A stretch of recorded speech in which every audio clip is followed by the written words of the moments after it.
ملک India جو ہمیشہ کلیم کرتا ہے، کیونکہ یہاں پہ بلوچستان کو ڈسکس کیا جاتا ہے. شہید بھائی سے کوشچن یہ ہے کہ کیا ہمیں پاکستان کو یہ خود نہیں دیکھنا چاہیے کہ ہم ان لوگوں کو حقوق اس طرح نہیں دے پا رہے، چاہے وہ وزیرستان کے ہوں؟ کیوں پی ٹی ایم جیسی تنظیمیں اٹھتی ہیں، کیوں بی ایل اے جیسی تنظیمیں اٹھتی ہیں، پھر ہمیں ان کو لیبل لگ جاتا ہے کہ جی یہ فورن فنڈنگ پہ چل رہی ہیں؟ کیا ان کے جو مطالبات ہوتے ہیں وہ کسی طرح کے بھی جائز نہیں ہوتے؟ کیوں وہ اس مقام اس نہج پہ پہنچ جاتے ہیں کہ جی ہم آخر پہ ان کو ٹریٹر کہہ دیا جاتا ہے؟ دیکھیں، سب سے پہلے تو میں بات کرنا چاہوں گا پشتون تحفظ موومنٹ پر، پی ٹی ایم پر.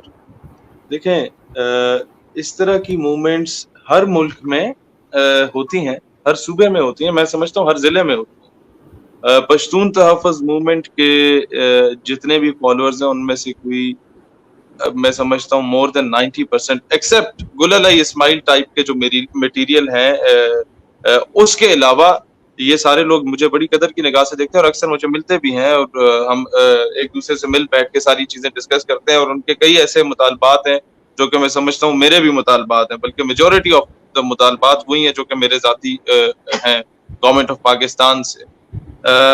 دوسری بات یہ ہے کہ PTM has nothing to do with a separatist movement. PTM ایک پولیٹیکل موومنٹ ہے، ایک پولیٹیکل سٹرگل ہے، اور کہیں بھی انہوں نے یہ بات نہیں کی کہ پاکستان کو توڑ دو، یا نہ منظور پشتین نے یہ بات کی، نہ علی وزیر صاحب نے یہ بات کی، وہ ایم این اے ہیں، پاکستان کے ایم این اے ہیں. نہ ہی محسن داوڑ صاحب نے یہ بات کی، وہ بھی ایم این اے ہیں. یہ علی وزیر کو تو اکثر مجھ سے اختلاف رہتا ہے، محسن داوڑ کو بھی کبھی کبھار میں نے یہ بھی دیکھا کہ ان کے پیجز پہ میری ویڈیوز بھی لگی ہوتی ہیں.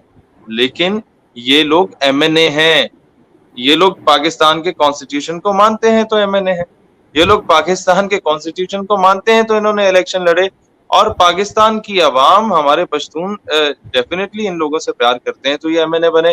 اور پاکستان کی ruling party P T I نے جب اسے پتا چلا کہ منظور پشتین کے لوگ الیکشن لڑ رہے ہیں تو ان کے صرف 2 کینڈیڈیٹ کھڑے ہوئے پی ٹی ایم کے آزاد حیثیت میں، اور ان دونوں حلقوں سے پی ٹی آئی نے اپنا کوئی نمائندہ کھڑا نہیں کیا تاکہ ان لوگوں کی ایک مؤثر آواز پارلیمان کے ذریعے عوام تک پہنچے اور اس چیز کو اوورکم کیا جا سکے. بعد میں کچھ مسائل آئے، اونچ نیچ ہوئی، اور وہ پولیٹیکل ورکرز جو ہوتے ہیں، چاہے وہ پیپلز پارٹی کے ہوں، یہاں پر نون کے ہوں، پی ٹی آئی کے ہوں، ماضی میں آپ دیکھتے ہیں کہ ہر پولیٹیکل پارٹی کے M N As, M P As arrest بھی ہوتے رہے، رہا بھی ہوتے رہے، پولیٹیکل سٹرگل چلتی رہتی ہے.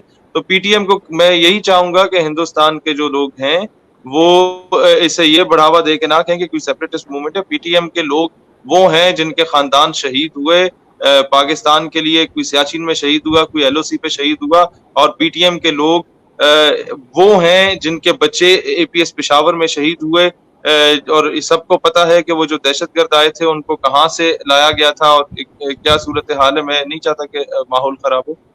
پی ٹی ایم کے لوگ وہ لوگ ہیں جو کہ واقعی پاکستان سے محبت کرتے ہیں. وہ صرف یہ چاہتے ہیں کہ جو دیکھیں، ہر بندے کے پولیٹیکل ڈیمانڈز ہوتی ہیں. میری پولیٹیکل ڈیمانڈز ہیں، جتنا میں اپنی گورنمنٹ کے خلاف ہوں اتنا شاید کوئی بھی نہ ہو، آپ بہتر جانتے ہیں. یہ پلیٹ فارم نہیں ہے کہ میں اس طرح کی بات کروں. لیکن جہاں تک B L A, B R A, B S O and یہ بی ایل ایف کی بات ہے، I've been to بلوچستان، یہ میں نے پہلے بھی بتایا. میں اول تو یہ کہنا چاہوں گا، جہاں تک بلوچستان کے ریسورسز کی بات ہے، بلوچستان کے بات ہے کہ کیا وہاں ڈیولپمنٹ اتنی ہو رہی ہے جتنی پنجاب میں ہے یا نہیں، یا ایک جو ہم پہ الزام لگایا جاتا ہے عموماً بھارت کی جانب سے کہ پاکستان جو ہے وہ تو صرف پنجابیوں کا ہے. مجھے کوئی بتا دیجئے، اتنے پنجابی پاکستان میں 22 کروڑ میں سے 11 کروڑ 12 کروڑ ہیں، اور بلوچستان کی جو آبادی ہے وہ 1.5 کروڑ ہے پورے بلوچستان کی، یا ہارڈلی بہت ہو گیا 2.25 کروڑ. اب معاملہ یہ ہوتا ہے کہ پاکستان میں میر ظفر اللہ خان جمالی ہمارے وزیر اعظم کہاں سے تھے؟ بلوچستان سے تھے. پاکستان میں آپ کے میر ہزار خان کھوسو صاحب کہاں سے تھے؟ وہ بھی غالباً سندھ یا بلوچستان سے تھے. پاکستان میں زرداری صاحب سندھ سے تھے، بے نظیر بھٹو سندھ سے تھیں، ذوالفقار علی بھٹو سندھ سے تھے، Nawaz Sharif basically he was from a Kashmiri origin, یہ آزاد کشمیر سے ان کا تعلق تھا. پھر آپ ماضی میں چلے جائیں، مشرف صاحب مہاجر سے، ان کی فیملی مائگریٹ کر کے آئی، کراچی سے اوریجن تھا. اس کے علاوہ آپ چلے جائیں پاکستان کی سمرو صاحب ہمارے وزیر اعظم رہے، وہ سندھ سے تھے. اس کے علاوہ عمران خان کی مثال لے لیں، وہ کے پی کے سے ہے. تو پنجابی تو کبھی اقتدار میں اس طرح سے آئے ہی نہیں ہے ایک دو مرتبہ کے علاوہ. تو لہٰذا ایک تو یہ چیز ذہن سے نکالنی چاہیے کہ یہ کوئی پنجابی سندھی بلوچی کا معاملہ وہ معاملہ نہیں ہے. نمبر 2 یہ ہے ڈیولپمنٹ کے حوالے سے اگر دیکھا جائے تو ہم لوگ یہ سارے جانتے ہیں کہ بر صغیر کے جو ممالک ہیں، یہ جو خطہ ہے، یہاں پر فائنینشیل کرائسس ہیں.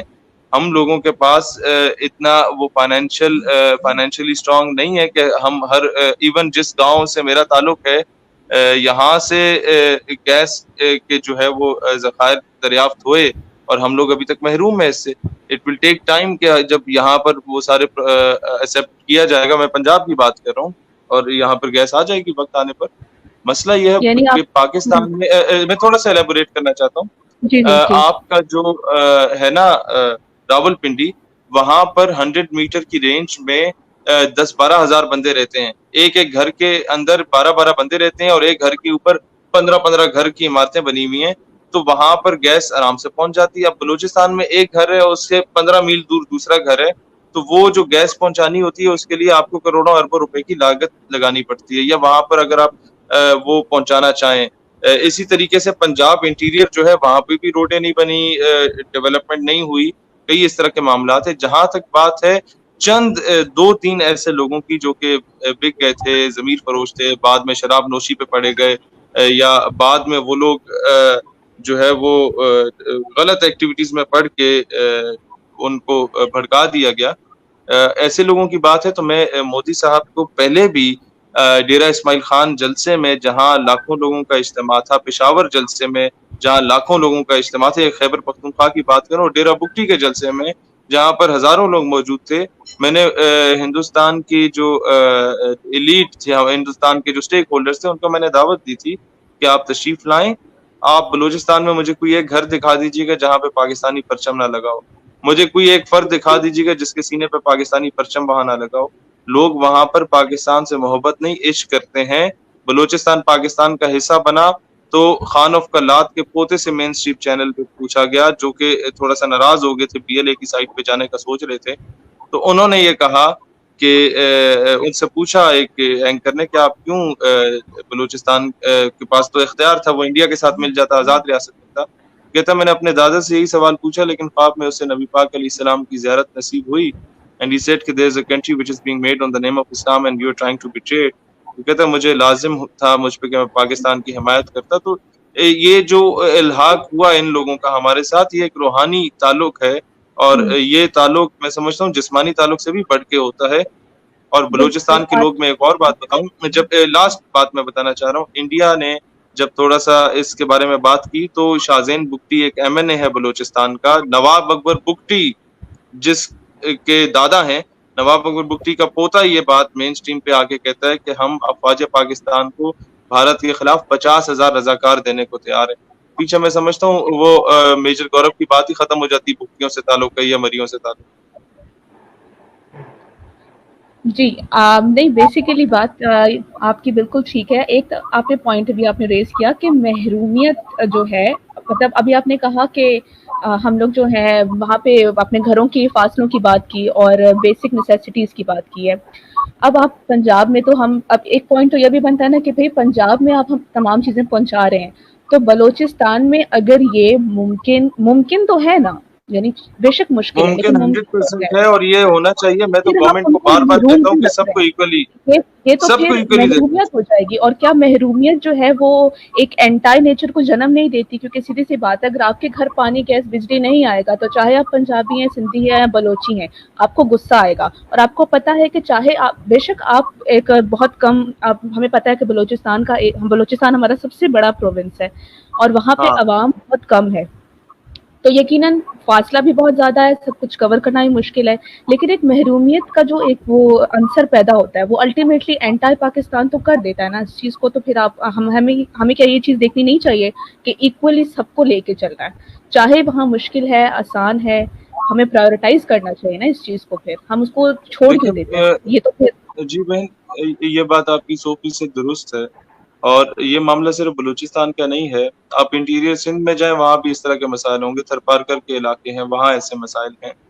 آپ کے پی کے میں کئی ایسے ایریاز آپ کو ملیں گے جہاں ایسے مثال ہیں. آپ میرے ساتھ ساؤتھ پنجاب جائیں، آپ بلوچستان کو بھول جائیں گے. وہاں پر اس طرح کے حالات ہیں. ہمیں اٹ ول ٹیک ٹائم کہ ہم لوگ خود کو بہتر کریں، لیکن جو تاثر یہ پایا جاتا ہے کہ ان حالات کو مد نظر رکھتے ہوئے شاید لوگ اس سے تنگ آ کے اینٹی اسٹیٹ چلے گئے، یہ بات بالکل نہیں ہے. آئی ووڈ لو غلط ہے ٹو جی. Invite my Indian friends to Balochistan کہ آپ تشریف لائیں، آپ دیکھیں کہ وہاں کے لوگ کتنے محب وطن ہیں. They are more patriotic than me as well. میں سری نگر کے بعد اگر کہیں 14 اگست سب سے زیادہ منائی جاتی ہے تو وہ کوئٹہ، ڈیرہ بوپی، پشین اور ان کے علاقوں میں منائی جاتی ہے، ان تمام بلوچ علاقوں میں. اور آئی اسٹل ریمبر کہ جتنا جشن 2016، 17 اور 15 میں بلوچستان میں ہی 14 اگست منانے گیا، جو جشن وہاں منایا گیا، ساری رات کو پاکستان کا مطلب کیا، لا الہ الا اللہ کے نعرے لگائے گئے. وہ نعرے میں نے اس گرج چمک کے ساتھ شاید اسلام آباد میں بھی نہ سنے ہو جہاں پر آپ کے وزیر اعظم یا آرمی چیف موجود ہوتے ہیں. بلوچستان کے لوگ جانتے ہیں قربانی کس طرح دی جاتی ہے، وہ جانتے ہیں اپنے ملک کا دفاع کیسے کیا جاتا ہے.